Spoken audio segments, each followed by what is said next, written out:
తెలంగాణ రాష్ట్ర ప్రజలకు big alert. ఇవాళ తెలంగాణ రాష్ట్ర వ్యాప్తంగా ఆటోలు బంద్ కానున్నాయి.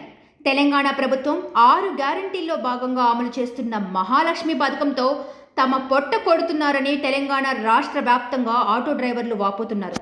ఉచిత ప్రయాణం ఆఫర్తో మహిళలంతా బస్సులోనే ప్రయాణించడంతో తమకు గిరాకీ లేక పొట్టకూటికి కూడా డబ్బు సంపాదించుకోలేకపోతున్నామని వాపోయారు. ఈ నేపథ్యంలో తెలంగాణ రాష్ట్ర వ్యాప్తంగా నేడు ఆటో బంద్ నిర్వహించనున్నట్లు టీఏటీయూ ఆటో యూనియన్ అధ్యక్షుడు వేముల మారయ్య తెలిపారు. ఈ బంద్లో భాగంగా ఆటో డ్రైవర్లు జిల్లాల్లో ఎక్కడికక్కడ నిరసన వ్యక్తం చేయనున్నారు. హైదరాబాద్లో ఇవాళ ఉదయం 10 గంటలకు సుందరయ్య విజ్ఞాన కేంద్రం నుంచి నారాయణగూడ చౌరస్తా వరకు భారీ ఆటో ర్యాలీ నిర్వహించనున్నారు.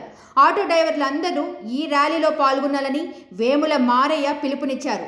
ర్యాలీని అడ్డుకోవాలని చూస్తే ప్రభుత్వానికి బుద్ధి చెప్తామని హెచ్చరించారు.